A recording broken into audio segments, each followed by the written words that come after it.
जय श्री शंभू।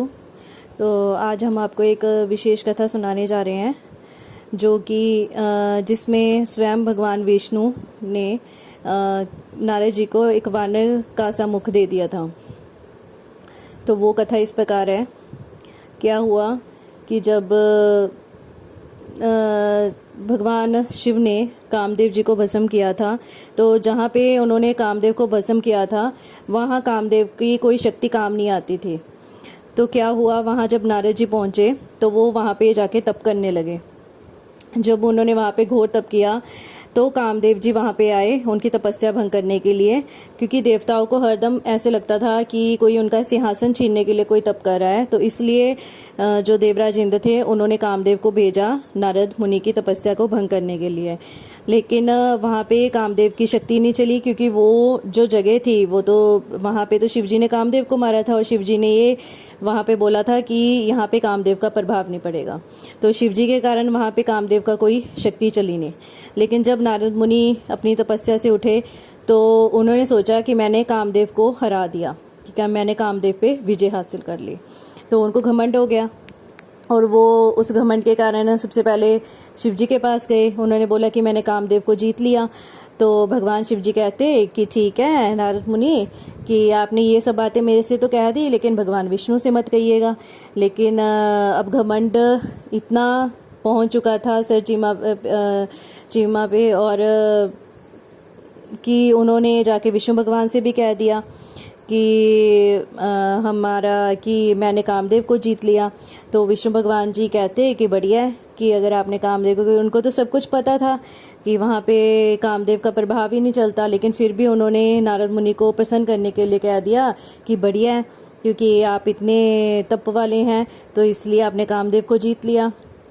तो इसी मद में चूर होके तो जो नारद मुनि थे वो एक बार क्या हुआ, एक नगर के ऊपर से गुजर रहे थे। तो वहाँ पे क्या था, एक राजा ने अपनी कन्या का विवाह रखा हुआ था। तो उन्होंने नारद मुनि को बुलाया अपनी कन्या के लिए। तो उन्होंने अपनी कन्या का हाथ दिखाया तो वो कन्या बड़ी ही सुंदर थी। तो नारद मुनि का क्या था, नारद मुनि कहते कि ये कन्या तो बहुत सौभाग्यशाली है, इनको तो विष्णु भगवान जैसा पति मिलेगा। तो वो क्या थे, वो मन ही मन नारद मुनि सोच रहे कि ये कन्या मुझे मिल जाए, कि ये कन्या बहुत ही सुंदर है, तो इसलिए ये कन्या मुझे मिल जाए। तो इसी सोच में डूबे वो भगवान विष्णु के पास गए। भगवान विष्णु से कहते कि भगवान मैं उस कन्या से विवाह करना चाहता हूँ, तो इसलिए आप मुझे अपने जैसा सुंदर शरीर दे दीजिए। तो भगवान विष्णु ने कहा ठीक है ऐसा ही होगा, मैं तुम्हें सुंदर शरीर दे देता हूँ। लेकिन भगवान ने क्या किया, भगवान की लीला देखिए। उन्होंने नीचे का शरीर तो अपने जैसा दे दिया, लेकिन जो नारद मुनि का मुख था वो वानर का सा बना दिया। ये सब भगवान शिव की लीला से हो रहा था, क्योंकि जो नारद मुनि को घमंड हो चुका था उसको उन्होंने दूर करना था, अपने भक्त के घमंड को दूर करना था। तो उन्होंने वैसा मुख देके भेज दिया। अब नारद मुनि तो खुश हो गए कि उनको ये नहीं पता था कि उनका मुख वानर का सा है। तो वो तो अपना, क्योंकि उस समय पे क्या होता था, शीशे वगैरह नहीं होते थे, तो उनको लगा कि मेरा सारा शरीर विष्णु भगवान जैसा हो गया, अब तो मैं कन्या को वर लूंगा। तो इसी के लिए वो स्वयंवर में गए नारद मुनि। तो वहाँ पे क्या थे, सब लोग हंसने लगे। क्यों, उनका मुख जो था वो वानर का सा था, वो बड़े भद्दे दिख रहे थे, इसलिए सब लोग वहाँ पे हंस पड़े।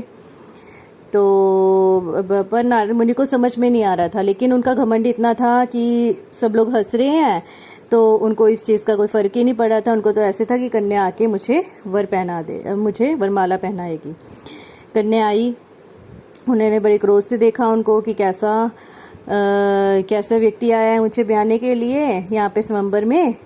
तो उन्होंने वरमाला लेके वो आगे चलेगी, और वहाँ आगे चली गई तो नारद जी को बड़ा विस्मय हुआ। वो सोचने लगे कि क्या हुआ, मैं तो इतना सुंदर दिख रहा हूँ फिर भी कन्या ने मुझे वरमाला नहीं पहनाई।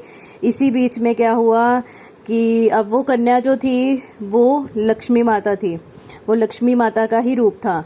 तो इतने में ही क्या हुआ, वहाँ पे विष्णु भगवान जी आ गए। तो वहाँ पे विष्णु भगवान जी आए, लेकिन वहाँ पे शिव जी ने भी अपने दो गणों को नारद मुनि के साथ भेज दिया था। तो वो जो शिव जी के गण थे वो उनकी रक्षा के लिए भेज दिए थे। भगवान इतने दयालु हैं कि उन्होंने नारद मुनि की रक्षा के लिए 2 गण भी भेज दिए। इसी बीच में क्या हुआ, तो विष्णु भगवान जी आ गए, तो वरमाला जो वहां पे कन्या थी उन्होंने विष्णु भगवान को पहना दी। तो विष्णु भगवान जो थे वो वहीं अंतर्ध्यान हो गए। इतने में नारद मुनि को बड़ा अचरज हुआ। वो कहते कि विष्णु भगवान जी कैसे ले गए। तो सब लोग वहां पे हंस रहे थे।